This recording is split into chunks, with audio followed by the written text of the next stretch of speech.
Greens. Here we go. My name is Jesse.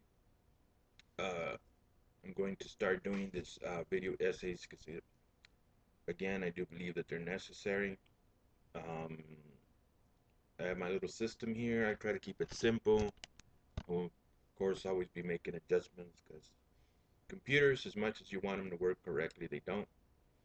Um, Today's video essay, it's about you. When I was trying to um, not when I was trying to, when I was setting this up, I never do anything without first meditating on it. And the series is about life and how to have a happy life, a fulfilling life. And when I was meditating on how to put this together, I decided that the conversation has to start with me. Therefore, the conversation has to start with you. And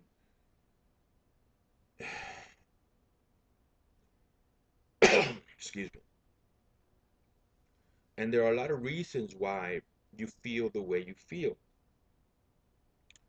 But before I start into those reasons, I got to state that you have everything necessary to deal with your life's challenges. You may think you don't have a high school diploma or a university degree. You don't make enough money. You may have put yourself in serious debt. You may be in a romantic relationship that doesn't work for you. You're unable to um, to raise your children with very little conflict and confrontation. I mean, you may see a life that is completely, unraveled and just not what you would like. And on top of that, you may have what I call harsh emotional, experiences.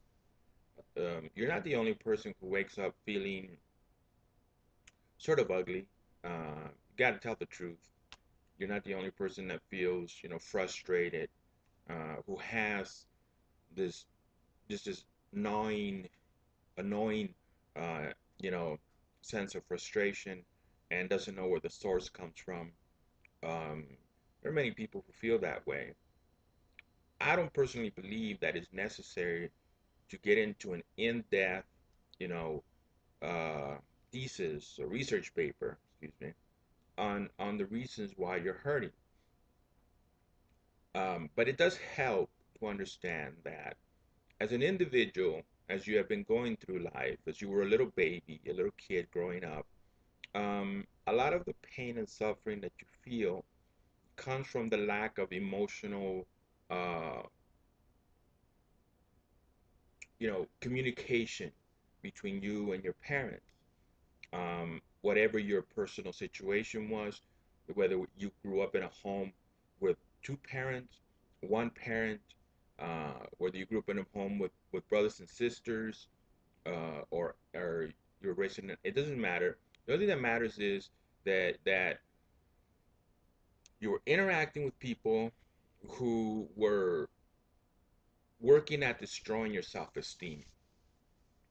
And now you're an adult and you have all these ugly emotions and you just don't know what to do with them.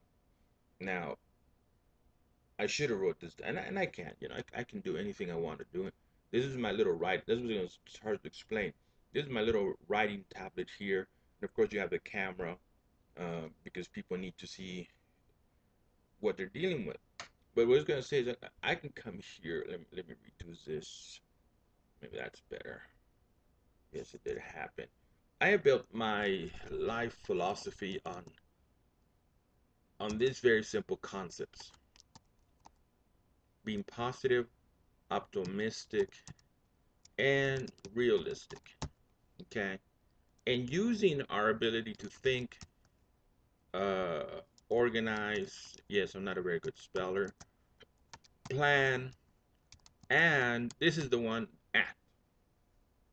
And that's what I tell people. See, you are feeling what your negative culture has made you to feel. And when I say negative culture, I mean all of it, every single last bit of it. Music, television, um, what's left? Magazines, newspapers, uh, you name it, and it has a rather negative message. For example, I was uh, in the business that I work in. I get relatively bored, so I download videos from the internet and take them to the job site. And I was watching a Cheryl Crow concert, which I think she's a quality, performer. I enjoy her music. But during her performance, she yells out, "I still get high," implying she still gets high on drugs and marijuana. And that's a negative. That's destructive. But here's a person who is advocating something destructive to you, and that's your culture. If you really listen to the lyrics of the music that you're listening to, it's negative. And the people around you, while you were growing up, instead of loving you, instead of hugging you, instead of making you feel good about yourself, making you feel secure, safe, instead of helping you build your self-esteem, helping you build your confidence, instead of that, they were working on the other end. They were working at destroying your self-confidence and your self-esteem and your perception of yourself and your perception of life. But the reality is that if you really want change, if you're tired of feeling that way, and you should, but you shouldn't see it as a self-defeating prophecy. You shouldn't say, "Oh, it's not gonna work." You shouldn't say, "I've tried so many times, it's just not gonna work." Because that's being negative. Say, and it will work because you know how to think. Say, and just to highlight this here, this is what I'm talking about. You know how to think, and you definitely know how to organize and plan and act. And it doesn't matter what environment you find yourself in. I think that one of the mistakes, crucial mistakes in thought is to buy into the idea that there's only one way towards happiness. The modern world, where it doesn't matter where you get this information from, this is the message that we're told. Do good in school, go to college, do good in college, study a career, profession, graduate, get a job, a position in your career, make money, get your 401k plan, get married, raise children, and everything's going to be beautiful. What happens if it isn't? You know, the reality is we can be happy with anything, and that's why I've included this, being realistic. Okay, I'm gonna type in something else here. This is my human psychological paradigm. Okay, thoughts, okay, lead to emotions and sensations, which uh, lead to behavior. Okay, that's my basic human psychological paradigm. We think, we feel and sense, and then we act. Okay, if we're thinking negative thoughts, well, it's understandable. We're going to have bad emotions and we're going to have bad sensations. Now, I included sensations because I started realizing that our body, I'm not going to go into the whole anatomy of it, but starts to create hormones which start to create sensations in us, which start to influence behavior. Okay, if you're a lonely person, if you're a person with no interaction, no social interaction or romantic social interaction, your own body is going to create sexual desire just so you'll find somebody. That's how complicated the human being can be. Now, going back to the beginning, this is about giving you a different perspective. Because I know that there's a lot of people in the world who are suffering. I still remember hearing Drew Barrymore, the actress, state that there was a point in time in her life where she would wake up just feeling completely horrible, hating life, didn't want to be around, didn't want to exist. And you would think that a person with so much fame and fortune, would have a different perspective.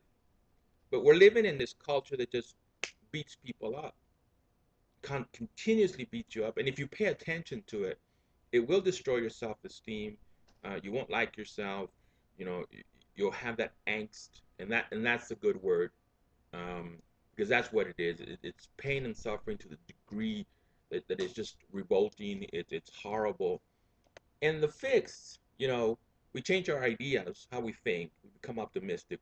We become optimistic because we begin to believe in ourselves. See? And we become realistic because we accept our life as it is, and we don't see it as a bad thing. You know, we respect the job we have, the income we have, and we use it in a productive manner. Now, when I was coming to this, when it's about us, we got to understand that we have to be the person who loves us and takes care of us and you know does what is necessary to have a good life. No one can pick you up if you're not willing to pick yourself up. Nobody can boost your spirit if you're not willing to boost your own spirit. Same. And there's people that care about you and don't like to see you that way, and they probably don't have any answers. They can't tell you anything about what you can do differently. Okay, but it does start with me being my own best friend. It does start with you being your own best friend. Okay, and when you do that, you recognize you have to have a certain personal love. And I'm not talking about sick, disgusting. One of the things when I do these kind of videos, what the internet allows for is the depraved and the completely disgusting human beings to be as mean and as horrible as possible. Everything that I have read and everything that I ever done in a video posted on the internet, I've never read the comments because I know people come to the internet just to be horrible human beings, just to be haters.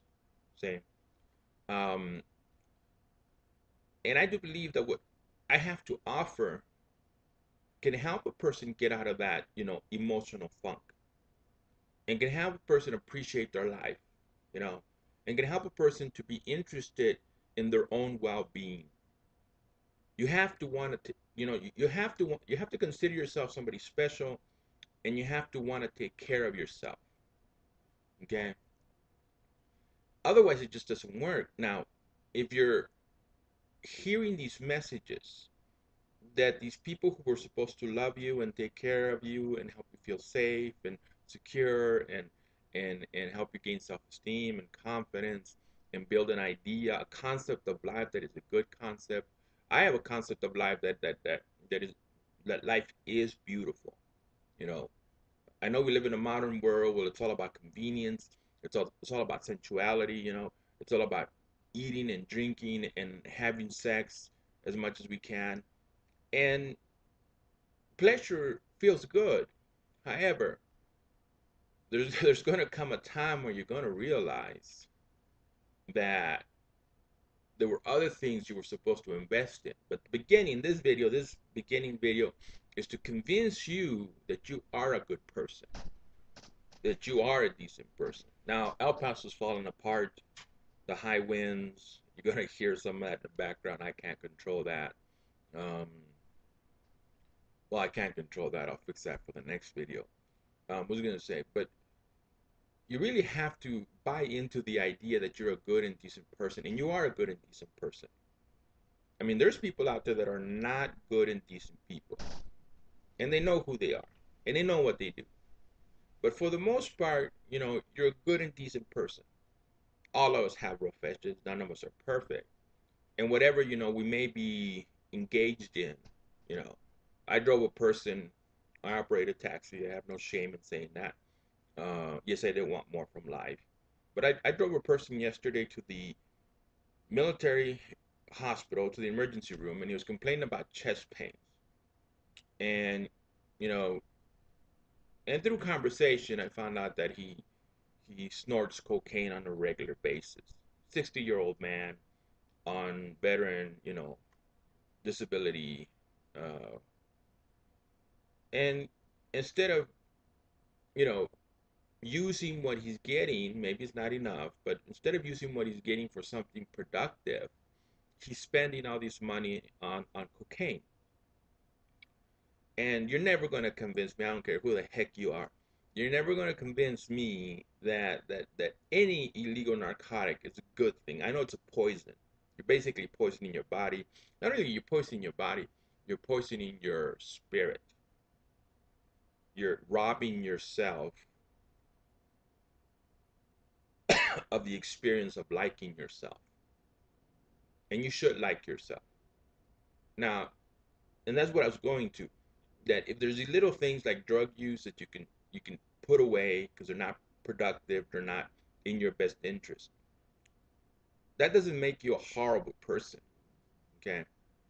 And in the strangest thing, when I think about it, even when I think about the worst, most disgusting human being imaginable, I do believe that they can use the conclusions that I have come to about life, about controlling our own thoughts, about being positive and optimistic and realistic.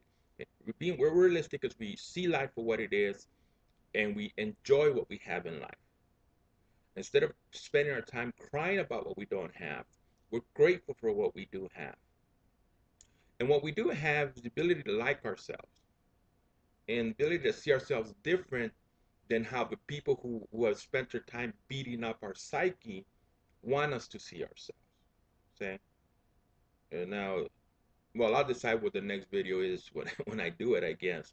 But I do have a plan to talk about all the people around us and what we're supposed to do, you know, with people who just really are not in our best interest. Okay, and and it is important that we understand that what we feel is directly related to how we think. Our self-concept, if we don't like ourselves, we have a bad opinion of ourselves, is related to our thoughts, but those thoughts were put in us by the people who we have been interacting with our whole life.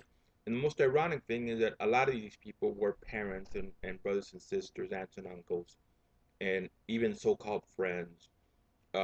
Just regular strangers out on the street do a very good job, of sneering and giving people dirty looks and making life difficult. But we start with us. I start with me, you start with you, and we start organizing, our own personal spirit. We start seeing ourselves as good people, as decent people, as people with good desires, good needs, good wants.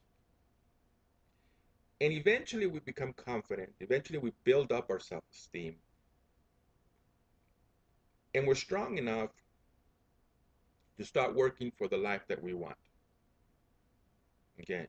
So this video is to convince you that you are a good person and that your new beginning it is in your hands and that you have everything that you need to start. Okay. And one of the things is one of my teaching techniques is repetition. It's just to reinforce these ideas, to reinforce the idea of being positive, optimistic, and realistic, to reinforce the idea of that we all can think, we all have the power to organize our thoughts and our ideas. That's what I mean by organize. We all have the thought to plan according to how we have organized our information. And of course, the most important thing is to act.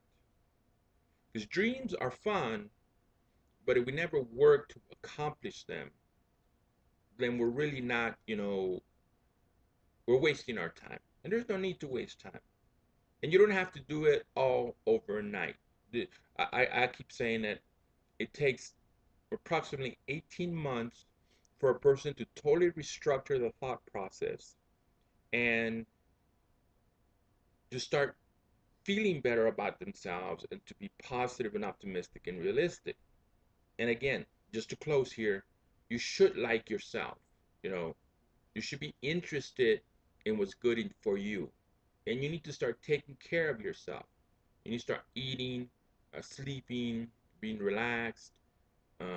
You're never going to win those competitions with all these people that you believe don't like you and and you just have to prove to them that they're wrong. You're never going to win that.